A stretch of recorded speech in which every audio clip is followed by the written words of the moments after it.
Hi, my name is Ludovico Clovis, and this is a paint over that was submitted by Sir Pencil Knight. So the main focus of this paint over is color balance, contrast, proportions, and composition. And when we think about composition is going to be made up of movement, finding a center of interest, values, and color. So I turn the image into black and white so that I can easily study the values, which will help me determine the key of the painting. So the key is a painting dark with light accents, or is it light with dark accents? So once you understand that, you'll be able to analyze what the center of interest is. So we have the face here being the center of interest because this is a dark painting with light accents. So when we look at this painting here, it's the opposite. It has dark accents and it's a light painting. The overall goal of this is going to be to make the dark accents interesting. So we can have a few light values in the background, and then we would darken things near the face, which would be the center of interest. And that's what we're going to try and do. But remember, composition is about the center of interest and arranging the subject. So first of all, we use the rule of thirds. And using the rule of thirds, you just want to align your subject along where points intersect just to make it a bit more visually appealing. So you have these traditional ideas of how you create compositions. You can take these ideas and then just align the subject on one of these points in the rule of thirds. So that's how you can incorporate both things.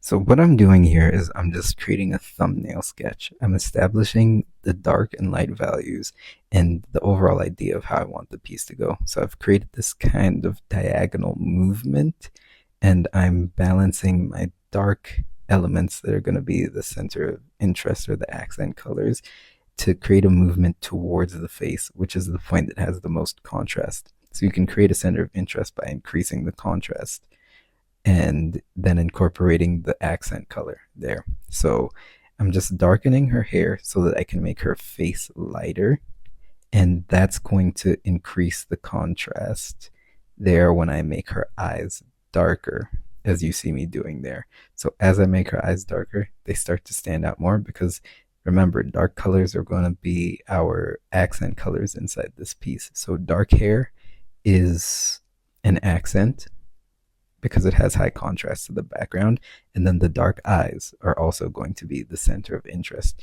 for the piece. I'm not going to make her entire face black or anything or create serious shadows.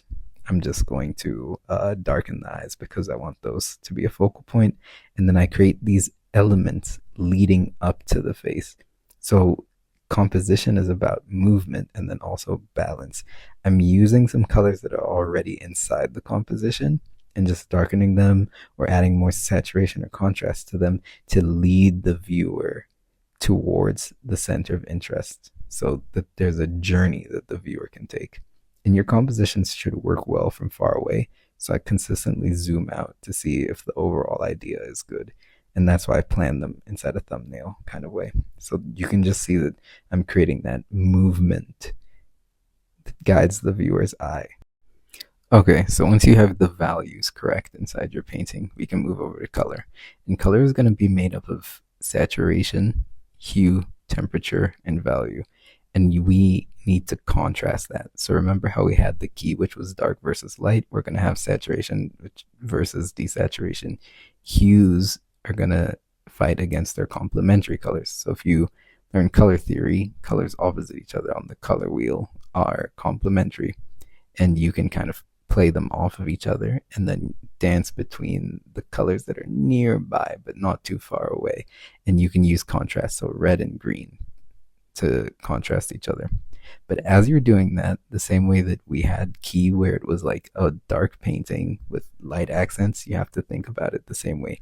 A red painting with green accents. You don't want to just have colors that are equally distributed. You want to have accent colors. So you want to have like a mostly blue painting with a few accent colors here and there versus having a painting that just has equally distributed colors.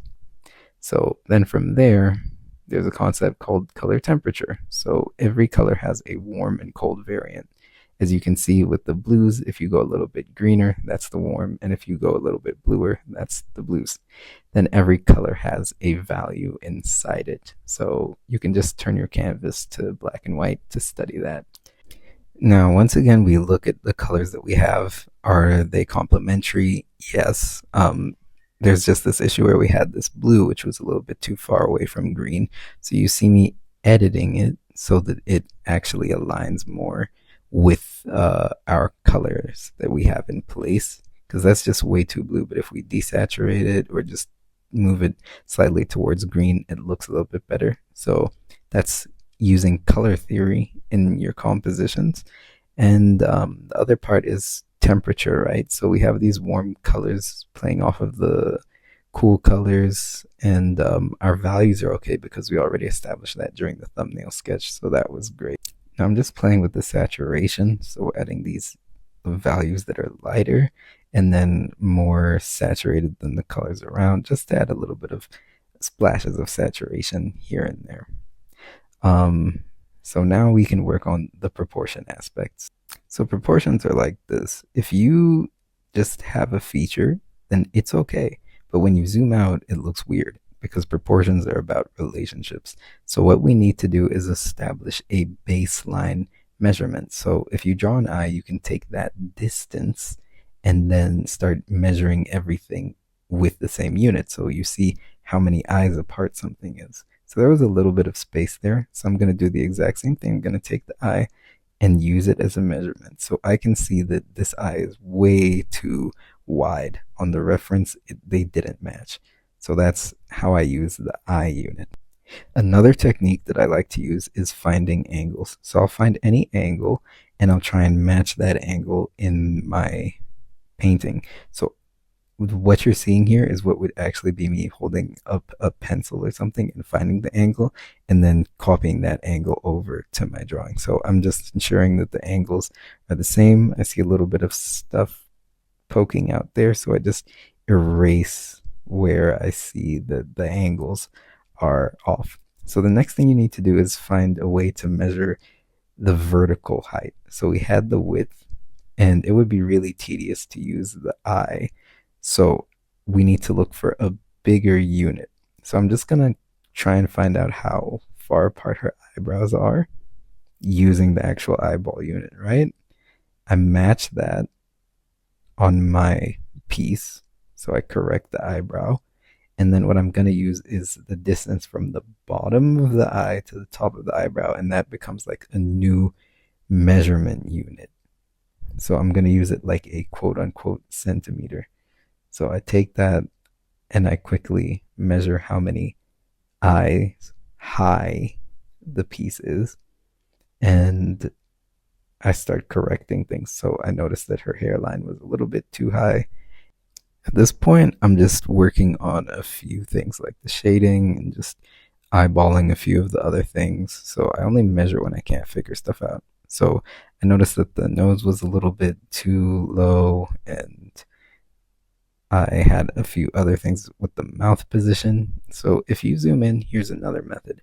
It's called the plumb line. If you draw a line going straight down some of the features of the face, you'll see like what aligns. So for example, if you're drawing a portrait, maybe you'll find that the nose lines up, like the end of the nose might line up with the pupil or something like that. So like what lines up if you draw a perfectly straight line is a question you should be asking. And you should, what I do is that I just hold up my pencil straight and I compare what lines up with my reference with what lines up with the painting that I'm doing. So let's just say that the end of the eyebrow lines up with the nose inside the reference. Then if I see that my eyebrow goes beyond that line, then that's just something that's going to need some fixing. So here I'm just working on things like height. So you would have found out that the height was incorrect by just holding your pen or pencil out.